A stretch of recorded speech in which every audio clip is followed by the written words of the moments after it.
Hello, my students. How are you for? Today is Wednesday, the 2nd of June 2021. Please open your workbook, page 77.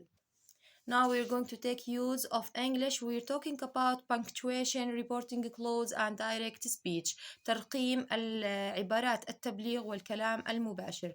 Reporting clause عبارة التبليغ. Direct speech الكلام المباشر. punctuation يعني ترقيم هذه العبارة أو طريقة كتابة هذه العبارة اللي بنسميها direct speech الكلام المباشر. Now look at these sentences.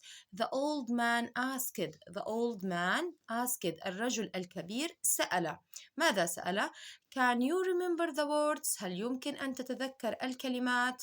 إذا السؤال هذا كان من الرجل الكبير، هو الذي سأل هذا السؤال. Can you remember the words؟ زي ما بنلاحظ يا مس إنه إجت هون في الأول هاي العبارة اللي باللون الأخضر بنسميها reporting clause. السؤال الموجود هون يا مس ومرقم بهذه الطريقة، محطوط هون في عنا كوما بشكل مقلوب، هون بنسميها direct speech. Now look at the second sentence. I can remember them. أنا أستطيع أن أتذكر هذه الكلمات. answered بوما، أجاب بوما. إذا اللي قائل هذه العبارة أو أجاب هذا الجواب هو بوما. answered بوما. Now go اذهب الآن. said the prince قال الأمير. and do not fail لا تفشل. إذا القائل هذه العبارتان الموجودات هون يا مس هو الأمير. said the prince قال الأمير.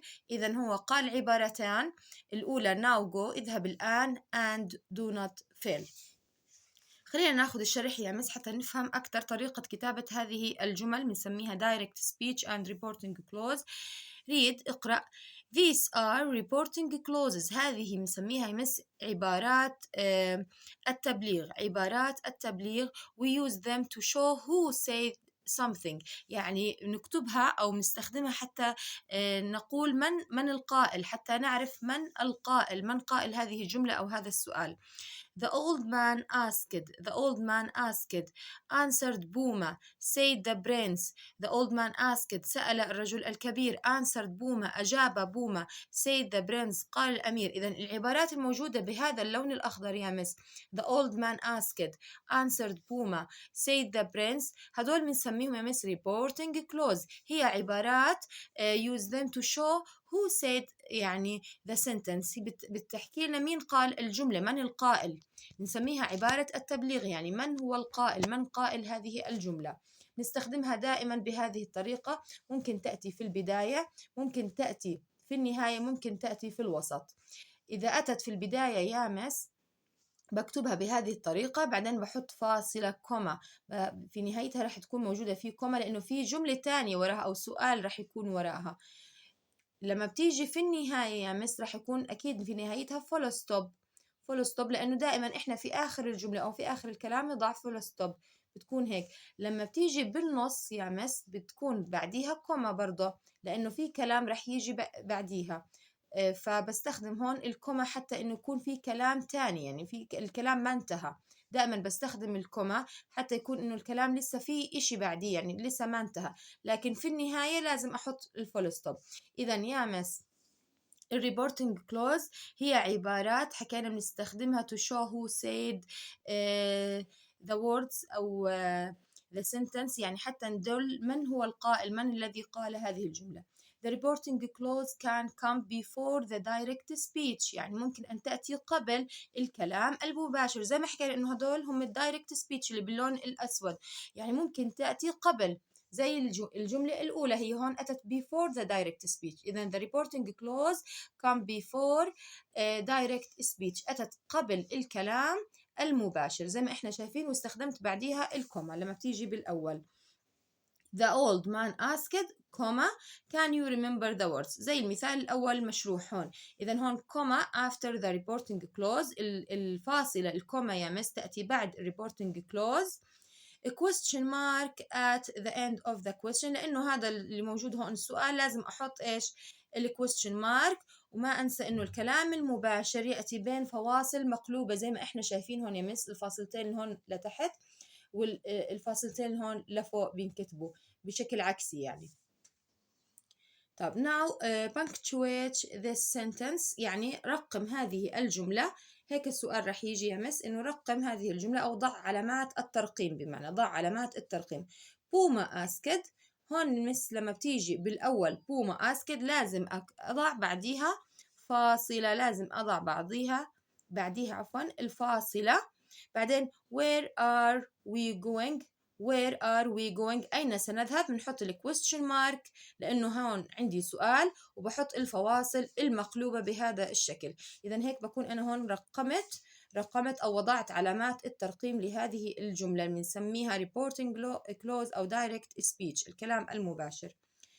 The reporting clause can come after the direct speech، يعني ممكن أن تأتي بعد، after يعني بعد، ممكن أن تأتي هاي reporting clause اللي حكينا باللون الأخضر after the direct speech. Look at the punctuation. Look يعني انظر إلى هذا الترقيم. I can remember them answered بوما. هون إجت يا مس عندي في الآخر. إذا reporting clause هون إجت في الآخر، زي ما بتيجي بالآخر زي ما حكينا إنه آخرها راح تكون الفول ستوب، آخرها راح تكون full stop at the end of the sentence. في نهاية الجملة نضع دائما النقطة الفول ستوب، ما بنحط فاصلة لأنه انتهى الكلام.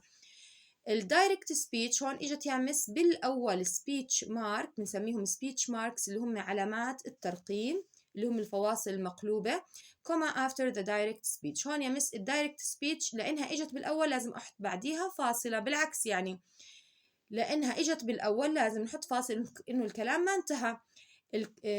الريبورتنج كلوز في نهايتها راح تكون النقطة زي ما اجت عندنا في المثال الثاني. هون يا مس I can remember them، أنا أستطيع أن أتذكرهم answered بوما. إذا هون يا مس reporting clause، عفوا reporting clause إجت في النهاية، والdirect speech إجت في الأول. reporting clause يعني عبارة التبليغ، من هو القائل؟ answered بوما، أجاب بوما، الشخص اللي قال الكلام.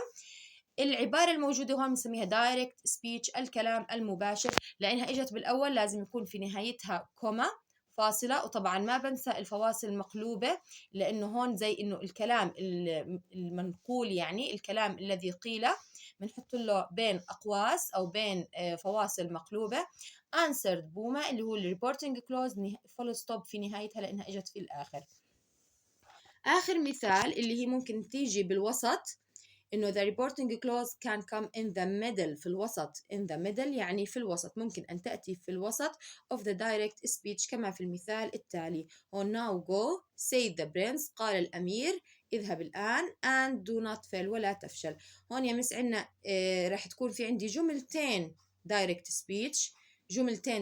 speech والreporting clause في الوسط. طبعا لأنها في الوسط والكلام ما انتهى راح أحط لها كوما بنهايتها. في آخر الجملة الثانية اللي هي الدايركت سبيتش راح تكون الفول ستوب at the end of the direct speech هون لأنها في النهاية. وما ننسى برضو الفواصل المقلوبة اللي هم speech marks اللي هي علامات الكلام المنقول أو ترقيم الكلام المنقول، بمعنى كوما after the first part of the direct speech. الجزء الأول من الدايركت سبيتش برضه هون بده يكون كوما، لكن الجزء الثاني راح يكون فول ستوب يا مس لأنها بالنهاية، لكن الجزء الأول راح يكون كوما، وبالوسط راح تكون برضه في عندي هون كوما للريبورتنج كلوز، عبارة التبليغ. بهاي الطريقة بكون أنا رقمت الجملة بهاي الطريقة. now punctuate this sentence، رقم هذه الجملة أو ضع علامات الترقيم لهذه الجملة. هون إجت في الوسط طبعا say the prince، هون هاي العبارة بنسميها reporting clause. run fast، اركض بسرعة. say the prince، قال الأمير and do not stop، لا تتوقف. زي ما شايفين هون يا مس انه الريبورتنج كلوز اتت في الوسط، وعندي هون تو دايركت سبيتش، يعني في عندي جملتين دايركت سبيتش اللي هم run fast و and do not stop.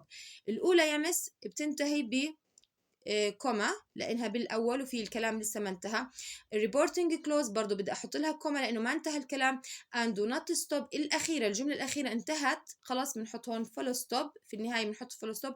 ما ننسى انه الجملتين اللي هم بنسميهم دايركت سبيتش لازم يكون بين سبيتش ماركس ويكونوا مقلوبين بهذا الشكل، اول فاصلتين لتحت وثاني فاصلتين لفوق. بهاي الطريقه برقم الجمل وبنكتب ال reporting clause and direct speech. يعني درسنا كله يا مس كان اليوم عن punctuation, reporting clause and direct speech، يعني طريقة كتابة هذه الجمل، الكلام المباشر وعبارة التبليغ.